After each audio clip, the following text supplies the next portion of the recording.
ತೀರಿ ಹೋದ ತಂದೆಯ ಕ್ರಿಯಾಕರ್ಮಗಳೆಲ್ಲ ಮುಗಿದು ತನ್ನ ಬಾಡಿಗೆ ಮನೆಗೆ ಬಂದ ಸತೀಶನಿಗೆ ಪುನಃ ಅಣ್ಣನ ಕರೆ ನೋಡಿ ಆಶ್ಚರ್ಯ ಆದರೂ ಶಾಂತವಾಗಿಯೇ ಮಾತನಾಡಿದ. ಆಗ ತಿಳಿದುದು ಇಷ್ಟು: ಅಪ್ಪ ಬಿಟ್ಟು ಹೋದ ಒಂದು ತುಂಡು ಜಮೀನನ್ನು ಮಾರುವುದು, ಬಂದ ಹಣವನ್ನು ಮಕ್ಕಳು ಅಂದರೆ ತಾವಿಬ್ಬರೂ ಹಂಚಿಕೊಳ್ಳೋದು, ಹಾಗೂ ಅಮ್ಮನ ಬಗ್ಗೆ ನಿರ್ಣಯ ತಗೊಳ್ಳೋದು. ಸತೀಶನ ಕಣ್ಣ ಮುಂದೆ ತಾಯಿಯ ನಿಷ್ಕಳಂಕ ಮುಖ ಬಂದೊಡನೆ ಏನೋ ನಿರ್ಣಯವನ್ನು ಮಾಡಿ ಕೂಡಲೇ ಅದನ್ನು ತನ್ನ ಮಡದಿಯ ಬಳಿ ಹಂಚಿಕೊಂಡ.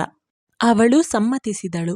ಹೇಳಿದ ಸಮಯಕ್ಕೆ ಸರಿಯಾಗಿ ಬಂದ ತಮ್ಮನನ್ನು ಕಂಡು ಅಣ್ಣನಿಗೆ ಆಶ್ಚರ್ಯ ಸಂತೋಷ ಎರಡೂ ಆಗಿ ಬೇಗನೆ ತನ್ನ ಯೋಜನೆಯನ್ನು ತಮ್ಮನ ಮುಂದಿಟ್ಟ. ಜಮೀನಿನ ತುಂಡನ್ನು ಮಾರಿ ಹಣ ಮಾಡುವುದು, ಅಮ್ಮನನ್ನು 6 ತಿಂಗಳು ತಾನು 6 ತಿಂಗಳು ತಮ್ಮ ನೋಡಿಕೊಳ್ಳೋದು, ಇದೇ ಮುಖ್ಯ ವಿಷಯವಾಗಿತ್ತು. ಇದೆಲ್ಲವನ್ನು ಕೇಳಿದ ಸತೀಶ ಸುಮ್ಮನೆ ಅಮ್ಮನ ಮುಖವನ್ನು ನೋಡಿದ. ತಮಗಾಗಿ ರಕ್ತ ಮಾಂಸವನ್ನು ಹಂಚಿ ನಮಗೊಂದು ಜೀವನವನ್ನು ಕಲ್ಪಿಸಿಕೊಟ್ಟ ಮಾತೃದೇವತೆಯನ್ನು ಇವತ್ತು ಪಾಲು ಮಾಡುವುದೇ?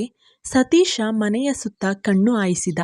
ಬಾಗಿಲ ಸಂದಿಯಲ್ಲಿ ಮೈಯೆಲ್ಲ ಕಿವಿಯಾಗಿ ಕೇಳುವ ಹತ್ತಿಗೆಯನ್ನು ಕಂಡು ಹೆದರಿಕೆಯಿಂದ ದೀನನಾಗಿ ಕುಳಿತ ಅಣ್ಣನನ್ನು ಕಂಡು ಯಾಕೋ ಬೇಸರಗೊಂಡ.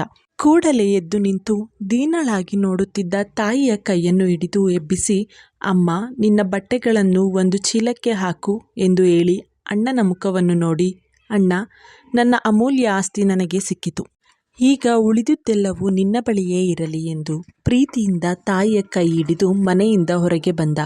ಆಗ ತಾಯಿ ಮುಖದ ಮೇಲಿನ ತೃಪ್ತಿಯನ್ನು ಕಂಡು ಮನದಲ್ಲೇ, ನಿನ್ನ ಆಶೀರ್ವಾದವೇ ನನ್ನ ಆಸ್ತಿ ಅಮ್ಮ ಅನ್ನುತ್ತಾ ನಿರಾಳನಾದ. ಸ್ನೇಹಿತರೆ, ತಂದೆ ತಾಯಿ ಪ್ರೀತಿ ಆಶೀರ್ವಾದವೇ ನಿಜವಾದ ಆಸ್ತಿ ಅಲ್ವಾ? ಯಾರೆಲ್ಲ ವಿಡಿಯೋ ನೋಡ್ತಾ ಇದ್ದೀರಾ, ಸಬ್ಸ್ಕ್ರೈಬ್ ಆಗದೆ ವಿಡಿಯೋ ನೋಡ್ತಾ ಇದ್ದೀರಾ, ದಯವಿಟ್ಟು ಸಬ್ಸ್ಕ್ರೈಬ್ ಆಗಿ. ಈ ಸ್ಟೋರಿ ನಿಮಗೆ ಇಷ್ಟ ಆಗಿದ್ರೆ ಲೈಕ್ ಮಾಡಿ, ಶೇರ್ ಮಾಡಿ, ಹಾಗೆ ಸಬ್ಸ್ಕ್ರೈಬ್ ಮಾಡಿ. ಧನ್ಯವಾದಗಳು.